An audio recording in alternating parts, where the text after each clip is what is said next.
usually go by the water, but it's a little cold. We're not going to turn anyone away. Right now at 11, 10 New Yorkers have died during dangerously cold conditions. And tonight, the emergency outreach to prevent more deaths. And it is an obstacle course on the Hudson River. The ferry schedules shakeups and which lines will be running tomorrow. Good evening. I'm Christine Johnson. The Arctic air is making recovery from the snowstorm a difficult experience across the area. Let's take a look here at 10th Avenue near Hudson Yards tonight. A car skidding out in the snow and slush before finally gaining traction and merging lanes. Our first alert weather tracker showing narrow passages on many side streets with cars still buried, covered in snowfall. Tonight, there is critical concern as well over anyone who is not inside a shelter. We have team coverage tonight on staying safe, digging out, and also the changes to ferry service. Let's begin with Lonnie Quinn in our virtual studio with how long all of this will last. Lonnie. Okay, KJ, right now I've got a live picture here of New York City. Lots of sparkling lights, both behind me, below me, the whole thing. But let's take this picture down below me. There goes the Captain Chevrolet, looking good tonight. And what I want to do is I want to show you the cold weather alerts, all right? Anything shaded in this light blue color, yes, they're concerned. The National Weather Service says, hey, could feel as cold as 0 to 10 below. Well, if we can pull up the numbers, here's what it looks like early tomorrow morning. I think you're walking out your door in New York City, and the number's going to be 15 degrees. You were 15 this morning. It felt like 4. Well, 15 tomorrow morning with a bit of more wind blowing out there. Feels like 5 below. It's the negative numbers for just about everybody out there. Super cold in the morning. You're wondering, when is this going to end? Well, let's talk about the freezing mark. Let's get back to 32 degrees. When does that happen? Well, it's not tomorrow. It's not Thursday, not Friday, not Saturday, not Sunday. Perhaps on Monday we can get to 33 degrees in light of that cold air staying in place. We have first alerts throughout the time period from now all the way through Saturday morning. Once we get to Monday, maybe we find 33. It could be 32 again. I'll let you know. The other thing I want to let you know about is the latest of that potential for a Sunday snowstorm. I'll give you the very latest thinking as soon as I come back in about, say, 10 minutes. KJ, it's yours. All right, Lonnie, we'll see you soon. Thank you. Mayor Mamdani did announce today that 10 New Yorkers have died outside since the start of this weekend storm. Outreach crews are now working around the clock to get people off the streets. Other organizations are also stepping up. Ali Bauman visited one church in Chelsea where homeless New Yorkers are finding shelter. It's a long time for me to get cold. But with this weather, it hits harder. At 18 years old, Angelo Colon normally sleeps in the subway with his little sister. Tonight, he's trading in the train for the floors of Holy Apostles Church in Chelsea. It's a place where you can rest your head knowing that nothing will happen and people won't bother you. Why not try to stay at a shelter?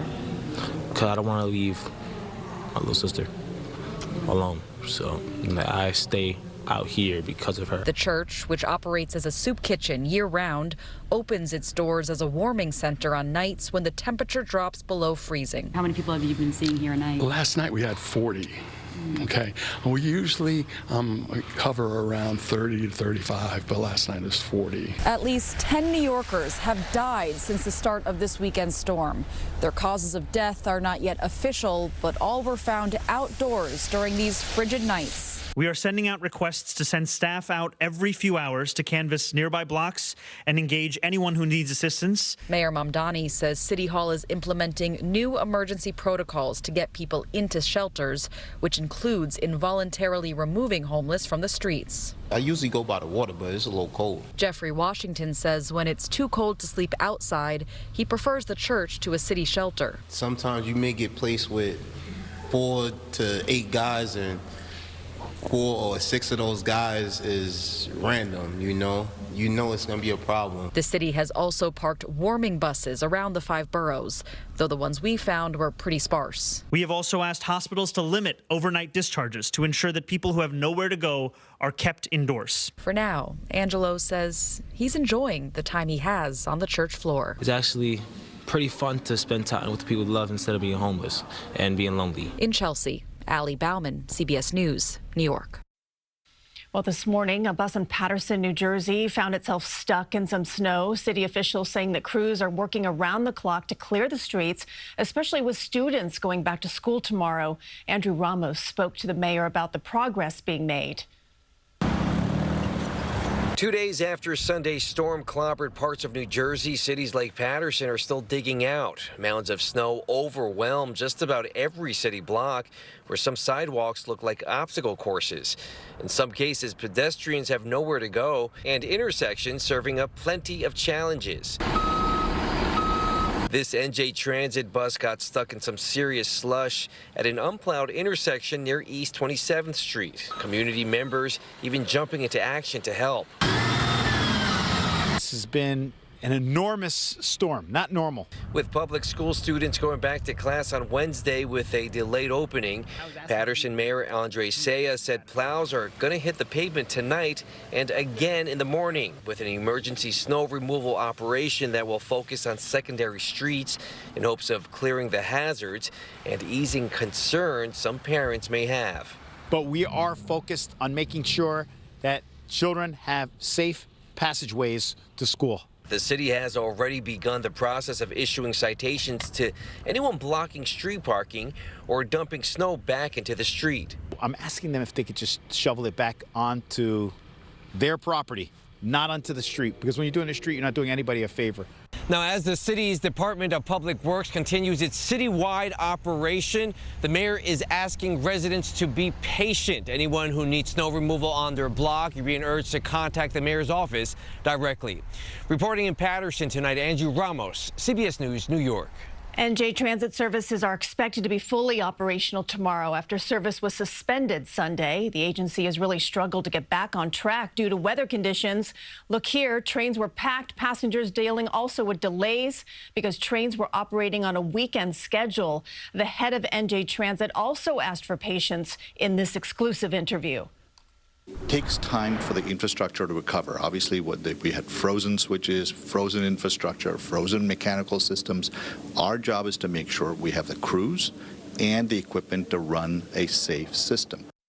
Extra trains were added for tonight's commute. And this deep freeze has turned the Hudson River into a floating obstacle course.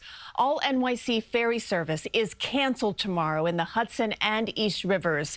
And Naveen Dhaliwal reports that New York Waterway is changing some service.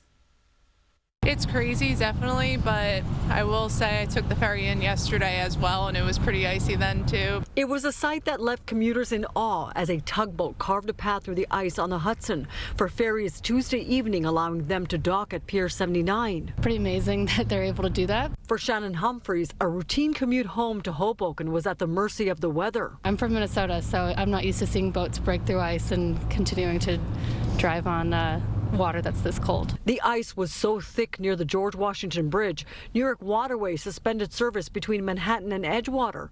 Annie Yu had to catch a bus home. It's terrible.